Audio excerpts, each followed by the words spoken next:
Hi, thank you very much, both Sam and Ivan, for participating in this podcasting. So yeah, maybe I'd like to ask both of you to give a short introduction of yourself. Perhaps we can start off with Sam yourself. So Sam, what do you do? Okay. As usual, Ivan, the senior one, go first, right? Yep. Senior one in terms of age. Okay. What do I do? Okay. Currently, I'm with Nine Angels, so together with Ivan here. Okay, I've been with this for the past 6 years, Ivan, Yes, 6 years around and that. counting, 7. Yeah, correct. I started over in Hong Kong, and now I'm back in Singapore, and Ivan is still over in Hong Kong now. Uh, but prior to that, I've always been involved in startup companies, in projects. Okay, and of course, way back, startup wasn't really a term. It's just like starting a business, so as to say. That was really when I started in the. Can I say?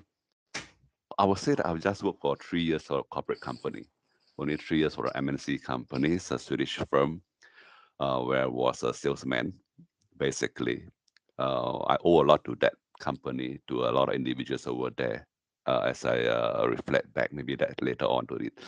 Yeah, and thereafter I've been starting my own company, and later on in the 90s, late 90s, of course, with the .com boom. That's when the term startup become the norm, become hips. Was in the startup then, and and also put me to different places in Singapore, Malaysia, and over in Shanghai, Hong Kong, and now back in Singapore. So you can say that basically I'm someone working a lot on projects, different projects, and working on startups. And that's for myself. All right, thanks, Fatty. Okay, hey, how about Ivan yourself? So maybe you do a short intro to yourself, and perhaps you can also share with us how do you get to know Sam? Okay. I have a different career trajectory compared to Sam. I actually started off as a pharmaceutical production engineer at Schering Plough at the second link in Singapore. It was a big major pharmaceutical. And I was then under the EDB program, the Economics Development Board program, selected to go into the pharmaceutical business. In those days, I think in 2002, pharmaceutical was just starting out in Singapore, and they were looking for talents to go in there. And somehow I was picked to become the pharmaceutical production supervisor. What's interesting about that, I found out later that that kind of position is they only hire experienced managers from the electronic sectors or other sectors to go into supervisory role in the pharmaceutical. But in my case, they plucked me out from university direct. And the reason for that was because they had a very bad experience with very experienced hire, and they wanted to pluck an apple fresh from a tree, and they plucked me actually. And I remember very well the first day I go to work, I have about 5 other graduates from NTU and NUS. They all work in the lab. Then I was the only one thrown into the production floor. And the thing about pharmaceutical production is that it can be quite a regulated production. It's not you can't throw things away. Even you throw something, you have to sign your name, you have to be accountable. And all these are accountable not just to the Singapore health HSA laws, but also to the FDA laws. So imagine a young guy coming out from university, having to take up all these responsibilities and at the same time manage people and the mindset of the people. The mindset of the people then was like, oh, this is just production, but they don't realize that before those drugs becomes drugs, they are actually poison. If you put too much of the ingredients, it becomes poison. You put too little, it doesn't have the efficacy. So you're also killing people in some sense, and we are making asthma drugs. And I think that was a really strong learning curve for me, steep learning curve. And I also realized that the belief system of the people is very important. The culture of the people is very important, because we cannot. So you're seeing today the pandemic, people wearing tie-back suits and all that. I've been wearing that since day one of work. And you cannot supervise people 24/7. You have to trust them. And in order to trust them, you have to build a culture around this, and you have to spend a lot of time educating them. Look, I might be fresh out from the school, but pharmaceutical production, manufacturing is a lot about documentation, you being ethical, you signing your names, and all these records will be kept for 7 years, accessible at FDAs. So I actually took a lot of those time to educate my people, my technicians, who are, a lot of them, they don't even have diploma, they have diploma and even certificate, but I actually gave them, what I'm doing. I teach them, and it helps them to build this culture of, responsibility. Then I was doing it for 4.5 years, and then one day out of the blue, my head of department asked me to say that I'm going to fly you off to New Jersey, where our HQ is. And for some reason, the plant in the US wasn't launching, and they want me to go down there and share how we launch it in Asia, because our Asian plant was meant for the European markets, and the US one was meant for the US market. It couldn't start. Then basically, I told him, like, I don't think I want to continue to be in the factory in 20 years' time. So I gave him a verbal resignation. And I remember him clearly asking me, he said, like, well, what do you want to do in your life? I say, one day I want to probably have my own business. And I think I need to learn how to sell, because if I don't know how to sell, well, nobody's going to sell for me in my own business. And I clearly remember him telling me, he said, why don't you go back to NTU and get a business degree? We can pay for it. So pharmaceutical is big, and I was one of the talent star in the company. And he said, we can pay for a business degree in NTU. Why don't you go back and learn it? And I remember clearly telling him, I don't think you can learn selling in school. I need to go out there and get a sales job. So I left, and I went out there and looked for a sales job, and I got multiple rejections. And one of the rejections I hear is like, you belong in the factory, number one. Number two, you're an engineer. Number three is like, I did a psychometric test, and the result came out that you're too diplomatic. In sales, I need you to be closing. You have to be aggressive closer. I remember very well on that one. And then, so finally, I got into one final interview with this .com that belongs to NEC. So NEC, those were the .com days that what Sam was mentioning, and they had a .com, and the .com crashed, and they had about 4 people left in the office, and they just got a new partnership selling SAP to the small medium enterprises. I went for the interview, and the first question I asked the GM was, "Look, David, are you looking to hire a fresh graduate?" He said, "Yes, we are, because we have a budget issue.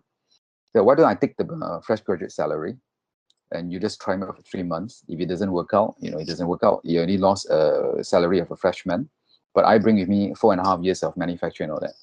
And little did I know that after that, they actually needed me more than I needed them, because they needed someone from the factory to show how you can implement SAP, and and to do demo around SAP. And so I was doing a lot of demos for them. I was going to factories doing demos with SAP to SMEs and all. But most of the conversation I had in those SMEs was, "Ivan, can you come down to the warehouse and show me how you do this in the pharmaceutical? Ivan, can you help me look at the inventory system that I have and show me how you do it in the pharmaceutical?" Because I think the mark of a good manufacturing practice has to be making drugs. There's no other manufacturing out there that is as stringent and has that high level of excellent in manufacturing from pharmaceutical. And I closed a lot of sales, not because of the product, but because of all these conversations I had. Which then I learned a second thing again is like, it's not about the product that you sell, it's about the experience that you bring onto the table, and the kind of belief system that you have. So my belief is that, although I may not be able to sell this tool, but if I can solve your problem for you, maybe we can become friends, and then you can look at something else, right? And got quite successful in that. We managed to turn around the company from 4 we had. By the time I leave in within 1.5 years, we have grown into 25 people. We are the top partner in the SAP in Singapore. I got headhunted to come to Hong Kong to sell psychometric tool. And the interesting about psychometric tool was this. I went through the whole entire selection process, the testers and everything, got the job. And then the MD then asked me out for lunch for first day. And the first question I asked him, "Hi, Peter. Actually, I would really like to know why you hire me," because I say, looking at the kind of I do a lot of research about the company and all that. I've never sold to a single financial services industry customer. All I've sold is factories. And then the interesting thing he told me then is like, that's exactly what we need you to do. You need to go to China and start convincing the factories there to use psychometric tools for their recruitment and talent development. Because in those days, today psychometric tool is more prevalent, but in those days, they only use it for financial services industry, like banks and all that. In that year 2007, there was a financial crisis. So without losing a single client, they lost half the revenue because customers began to test less and then revert back to resume screening. And so I went to China for them, Shanghai, Beijing, and started selling to the Novartis, the Coca-Cola, the BMW, the Mercedes-Benz, going to factories. Again, the conversation of, Ivan, can you give me some suggestions on how you run this for factory? And now, but of course, now the people I talk to is HR. And again, I realized that it's really about, it's not really about the tool that you're selling. It's about this relationship building that you have. And that relationship you have is that for him or her to win, before you win. I think that's another concept. It's like you need your customers to win first. You need the opposite sense side to actually gain something before you gain. Got really successful as well. Built them a large business around China, and then I left the business, and then I went and do my own startup, and I started selling open source ERP system brought from Spain, and again, this time because I've been to China, I know the Chinese market, and my first customer was Bao Steel Engineering. They built within a year, built that into the top partner for that Spanish open ERP system, and I sold my stake. I exited for that one, and that was through sales again. And this time I thought, okay, maybe the experience I had before was actually selling psychometric tool, and I think I want to gain more technical knowledge about that. And I went and did a master's in organizational psychology. So that's how I got into organizational psychology. I'm very interested in organizational culture, how think culture works, how innovation can work. And also around that time, that's when I met Sam, actually, because Nanyang Technological University built her reputation in China through the NTU Alumni Club. It's a conversation I had with President Su Guaning then. The idea then was NTU wanted to attract the top Chinese talent to come to NTU to study. And the way to go there is China doesn't give out their top talent. So the way to circumvent that is actually to go through the alumni. So NTU alumni started chapters all around China.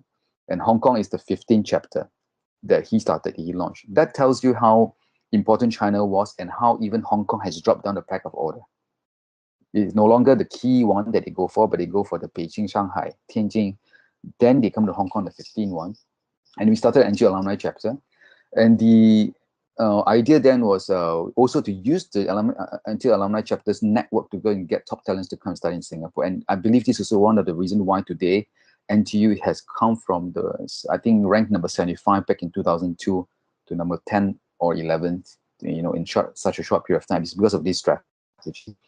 And when I met Sam, what we wanted to do then was, unfortunately, a lot of the alumni wanted to turn it into a social club. But we believe that there's so much human capital in there. There's so much, talent in there that in this social club, in this alumni club, where we can use it for even something much more ambitious than just a social club. So that's how we started Nine Angels, because Nine Angels we wanted to help startups at their most vulnerable stage through smart money, which is actually a little bit investment, but more so on our network, our alumni network, our business network. And that's how we started Nine Angels, with that idea in mind, with that mission in mind, which we still support, which we're still doing until today. So that's a quick introduction about myself. Hopefully it's not too long for your podcast, Betty. No. It's actually very insightful. I think Ivan, you brought up something very interesting, which is about the fundamental foundations are that you sort of like build it unknowingly when you're working in the factory, and somehow it sort of like paved the way for you in even when you're changing your lives. I think that's very inspired. How should I say?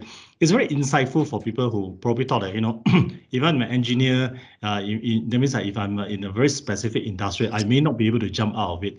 I think yours is a very interesting examples that not only you actually jump out of it, but somehow that fundamentals actually brought you to many opportunities also. Yeah, that's good actually. Right. There's actually two things I want to echo in Ivan's journey.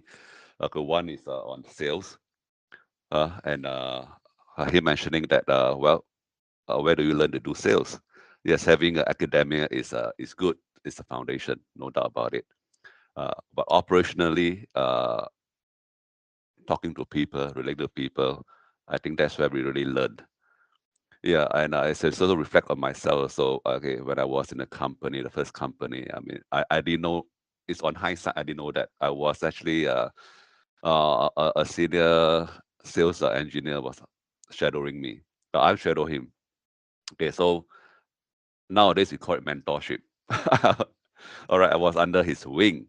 So he brought me around to a lot of places in the market.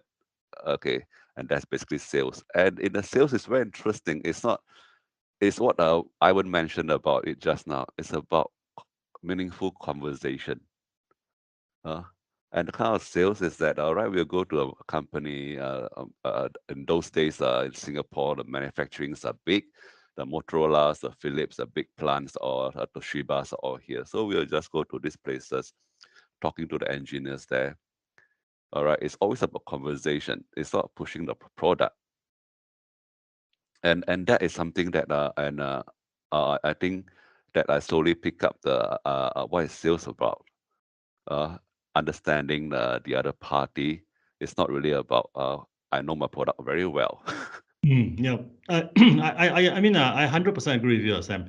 I think one of the biggest challenge a lot of people think of sales is that they will probably think of it as I'm here to sell a product, but somehow I think not everybody is here to buy the product first. They probably have to buy what you as a person, are you actually there? If you are not you're not just there to just sell me a product, but you actually know my problem, know my issues, and then perhaps your product may be able to solve some of my challenges. I think that is what probably differentiates a good salesman versus a common salesman. You're right, really. Yeah, I think I really believe in that. I think that that's something also I believe that it brings us, Ivan and myself, all the way till we know each other until now. Is there some of this common value system? Yeah, correct. So Yep. so so it's quite interesting about what Ivan just now shared about Nanyang Angel. So perhaps I can share with our listener what had you guys done for Nanyang Angel, and what's next down the road. Okay, maybe I will just touch on something more recent first. Okay, what's next? All right. Okay. Nine Angels that embark on okay. For Nine Angels, we actually hold events. Okay, events for the corporate, for the startups, for the private investors coming together, so have good conversations about industries and stuff like this. Now, and of course, we have evolved into this with the pandemic. Okay, evolved into this platform called a Corporate Disruptor Forum. Okay, and actually, um, the crisis actually in a way help us to move it to this platform and reaching to innovators all over globally. In fact, yeah, and so we are right now connecting a lot of people, whether they are the corporate or they are the startup side, okay, or the academic side, who are very keen in innovation in startup entrepreneurship, and we are touching talents in all those areas. Yeah, basically for myself and Ivan, we are still very much involved in the human resources, human capital kind of business. Yes, and then that is something that's really exciting that's going on, so-called what's going on with Nine Angels now. Then Ivan, you want to add to that? Well, sure. I think what's interesting about the corporate disrupt forum that Sam mentioned about is it all started with our innovation meet from Nanyang Angel. So on a quarterly basis in Hong Kong, we run this innovation meet whereby we get startup founders to come and talk to our angel investors. So we do it in interesting places like a Volkswagen showroom. When they were launching their GTI, they sponsor their entire showroom for us, and we got two lady entrepreneurs to talk about their startup at that showroom. And until today, people still mentioning about that. Oh, I heard about that, that founder talking about her startup at the Volkswagen showroom. We have done even interesting talk with the Kellogg alumni, where we compare entrepreneurs in Singapore and also entrepreneurs in Hong Kong through a conversation forum which which I hosted at the alumni club. We also done something interesting at the Hong Kong Science and Technology Park. We get startup founders from the Hong Kong Science and Technology Park to come and pitch to us at a pub. So before they start pitching, there was a networking, beer drinking, and everything, and then they start pitching, and then the feedback is like, "Oh, so it is so interesting. I feel so relaxed when talking to your angel investors." So we've done that for 5-6 years actually, and then the last one we did was about crypto. blockchain and crypto, and we did together with Singapore Chamber of Commerce, Hong Kong, and we did in a co-working space. So we get all these big tauke to come to a co-working space so they can feel the difference between, you know, a startup and that of the corporate. And then interesting, I always tell these stories that from the question that the people ask, you probably know how old they are. Someone's asking what's an e-wallet, someone asked me what's an Ethereum, you know, think questions like that. So interesting. And this pandemic gave us an opportunity to pivot from strength, because when the pandemic happened, we start looking at, people start asking, when you guys are coming back with your innovation meet, we really like to attend. And we thought, okay, maybe we can do something bigger. And that's how we started Corporate Disruptive Forum. We again on our strength, which is startup, corporate, and innovation. And what we've seen is that we have gotten responses from Airbus in France, Migros from Turkey, Israel. We have you know, even Telefonica from Portugal, UBS from Hong Kong and Singapore, New World Hong Kong. We got a lot of very good you know, speakers to come and attend, and I think that was one of the key things that we had. And for the next one we are doing one around the disruption in the higher education because of the pandemic, and we have actually Associate Professor Anthony Teo, who is a Singaporean, and he is actually knighted by the French government as a Chevalier of the Academy, which is about his contribution to education. He's knighted by the French, actually, and he's going to be one of our key panel speakers. And I think that's another exciting conversation around things like that and how, you know, disruption happened. I think that's one.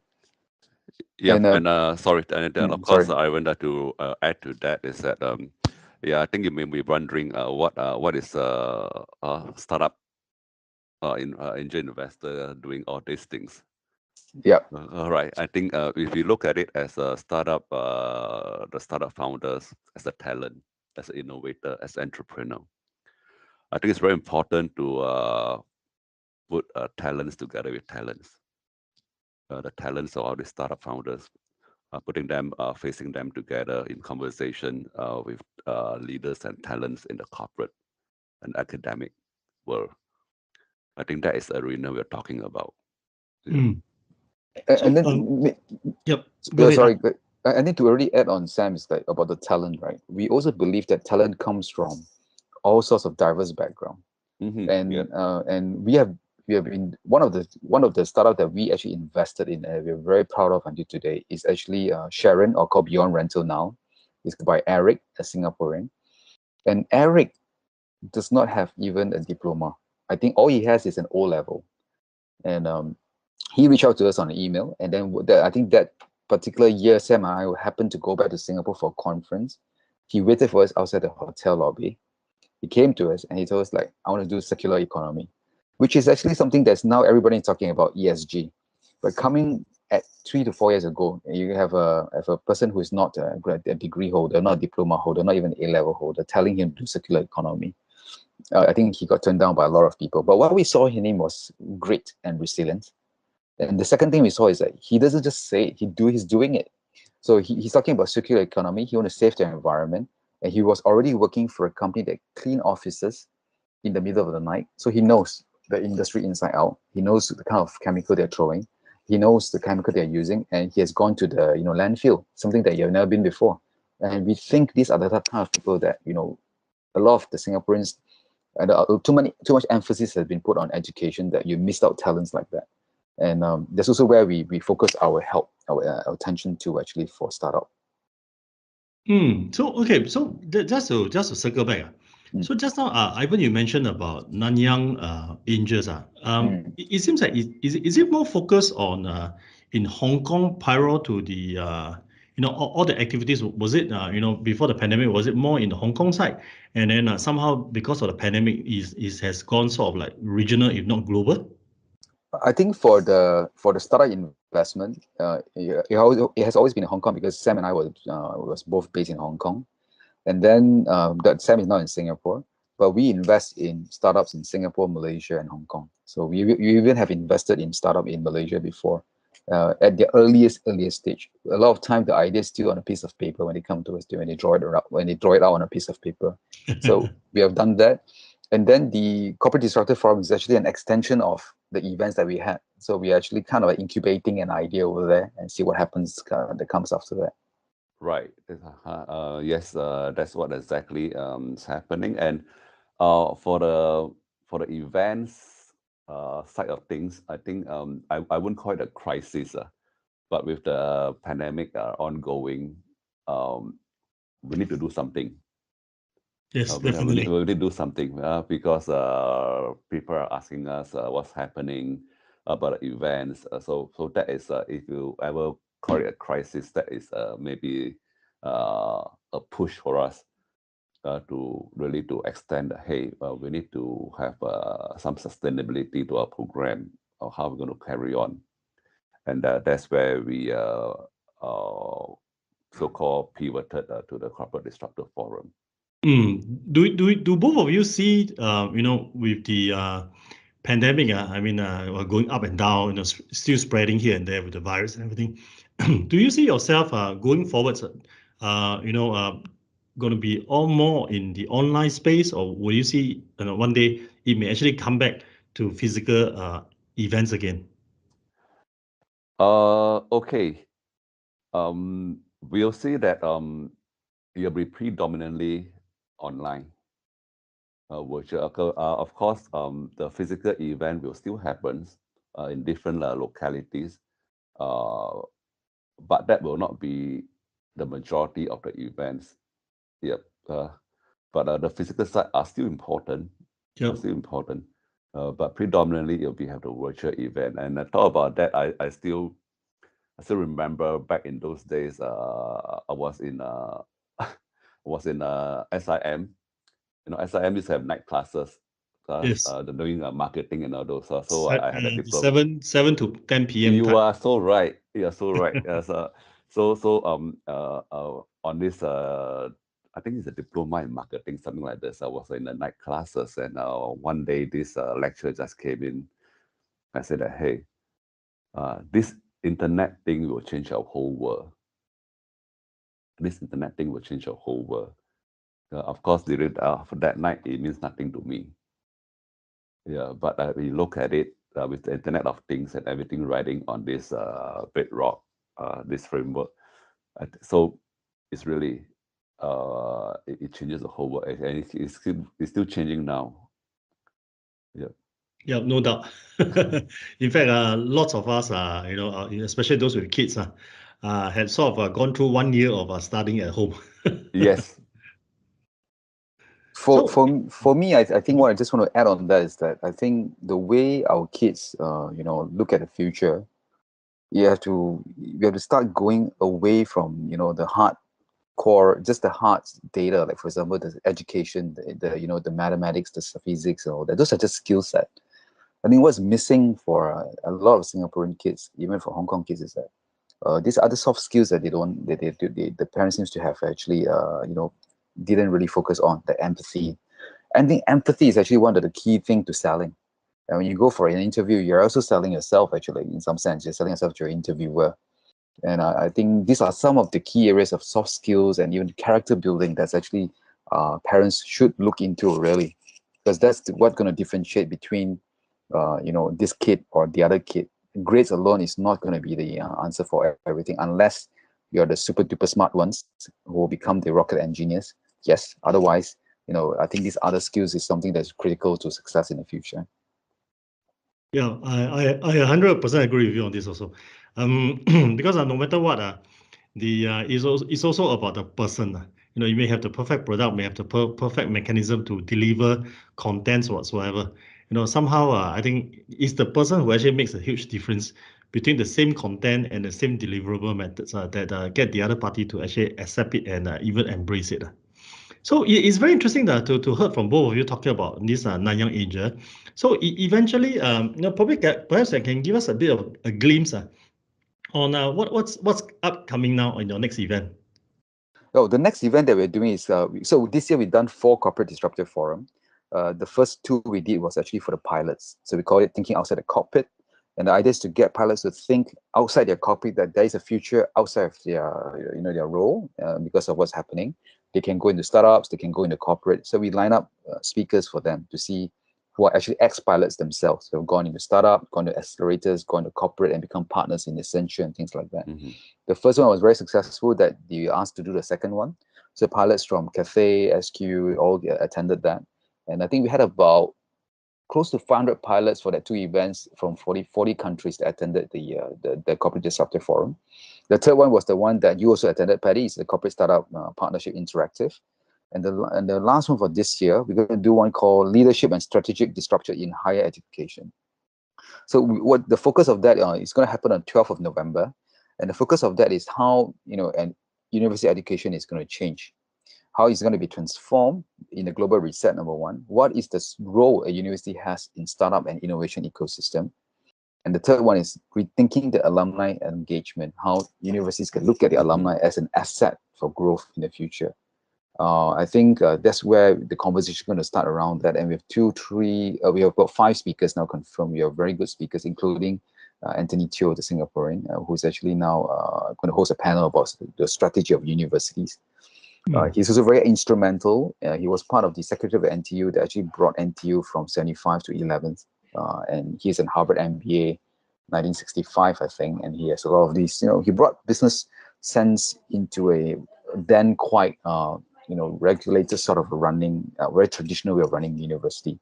And I think NTU can, as an NTU alumni myself, I can definitely say I attest that the success we had today was actually the work that he has done for NTU.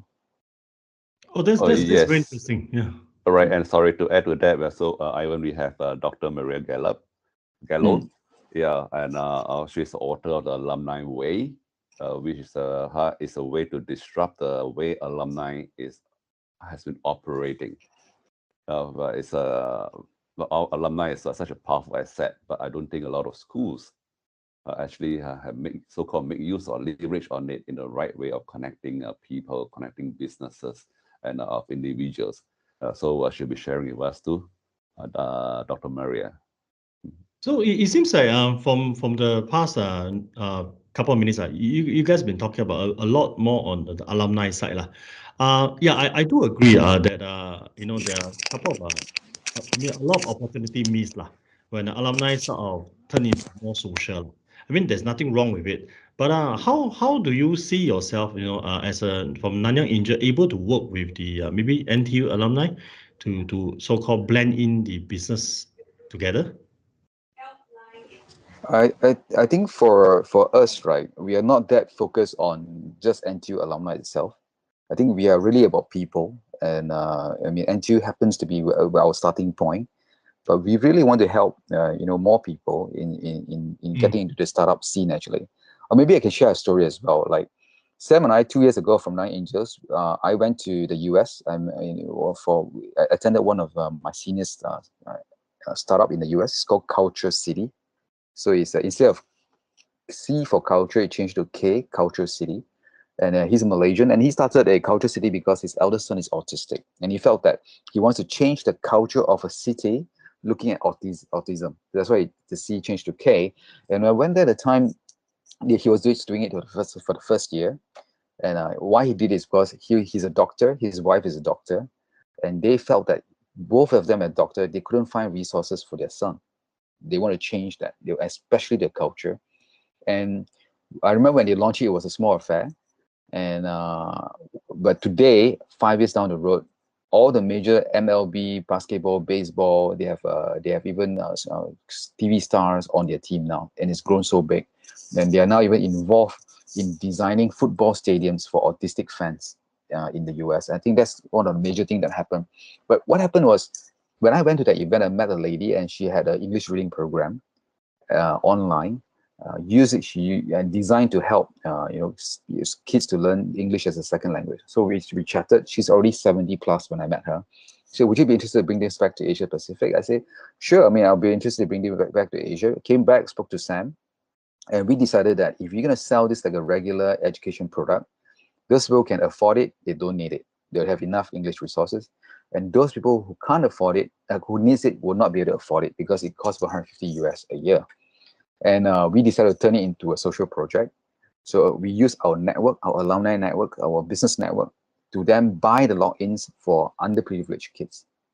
And within 18 months, we managed to supply that to 300 plus kids, majority of them in Hong Kong, where we also have sent to India, Vietnam, or an orphanage in Vietnam, a church in India, an NGO in Hong Kong, and as far as even Singapore and Malaysia, an Islamic school in Malaysia as well. We have been able to provide that for them on a basis of a social venture. But what interesting came out of that was one lady who we don't know.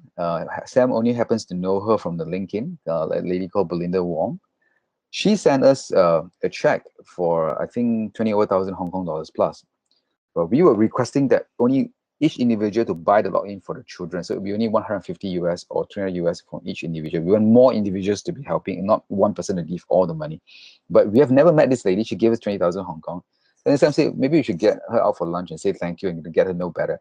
While we were getting to know her better, the conversation turned from coffee to lunch to coffee, took the whole day.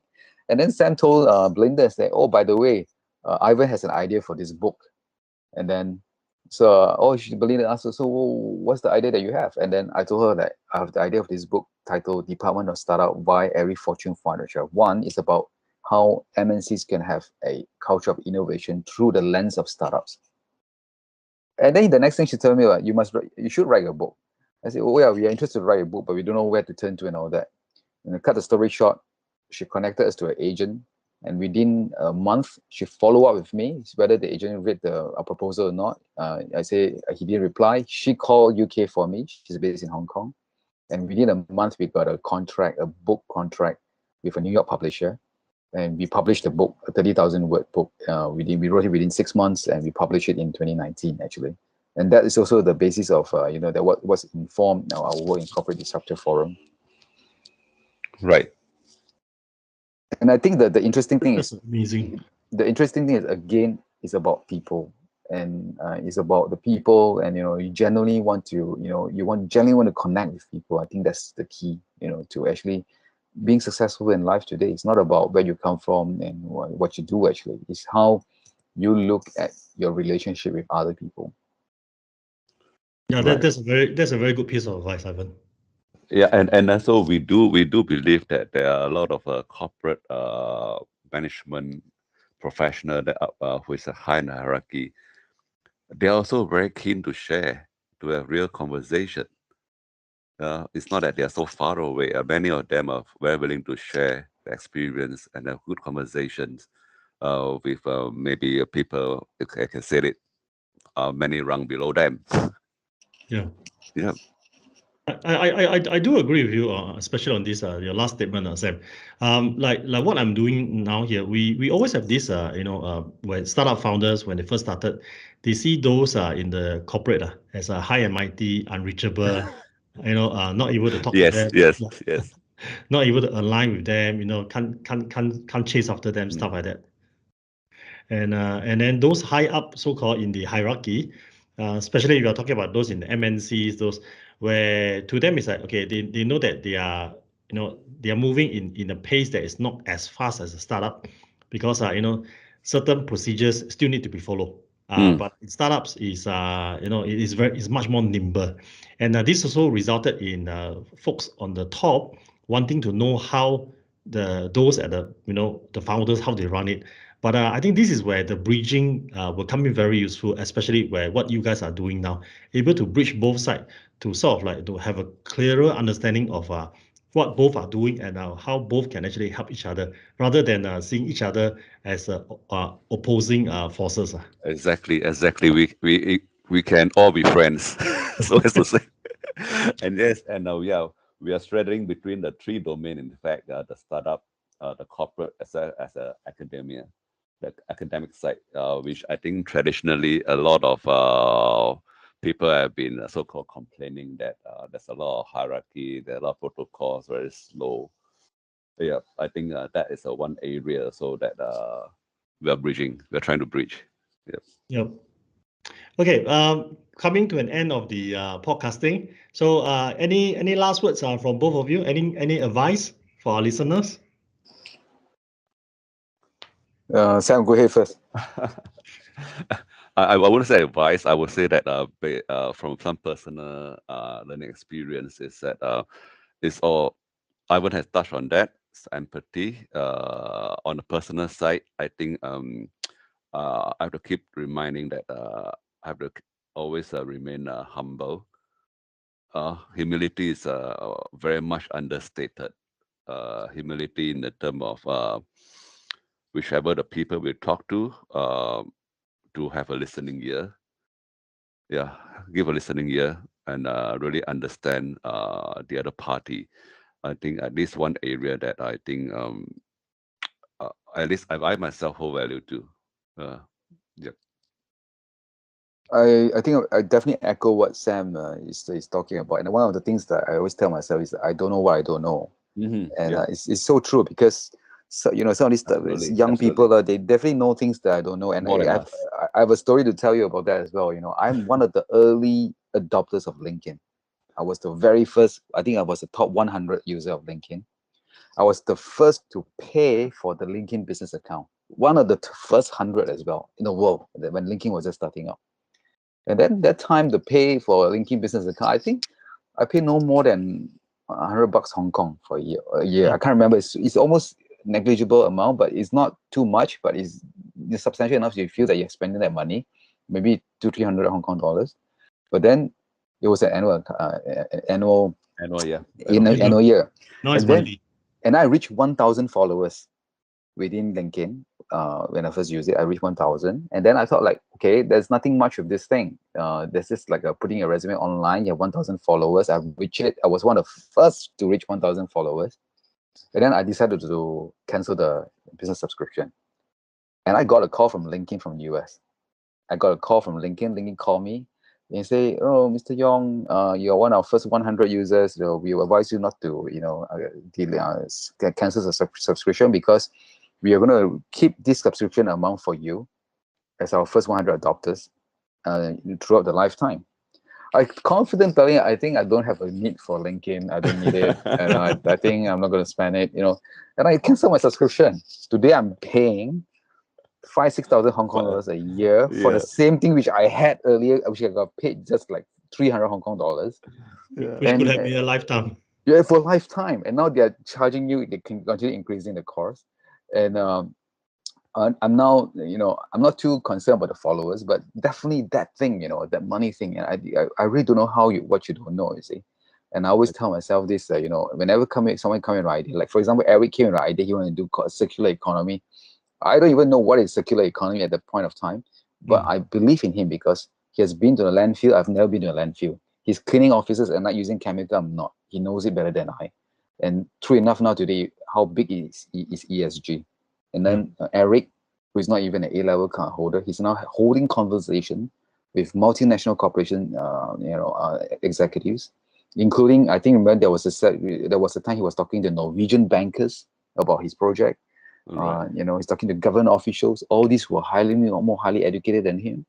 And I think my experience with Eric was informed by my experience of LinkedIn. And I think today I'm going to tell myself, I really don't know what I don't know. Before I say this is not going to work, or before I say you're wasting your time. Absolutely. This thing flash in my mind. I better don't say it. And talking about that, something else flashed across my mind. I went something similar. Okay, I think back in the early, I think 2000 something, before 2010.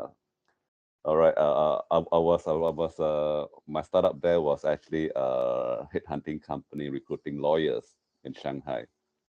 So one fine day, I met up with this lawyer in a Starbucks, okay, in Xintiandi, in Shanghai, and so he gave me his card. I have a look at it. And then I in my mouth thinking, what kind of company call itself Tencent?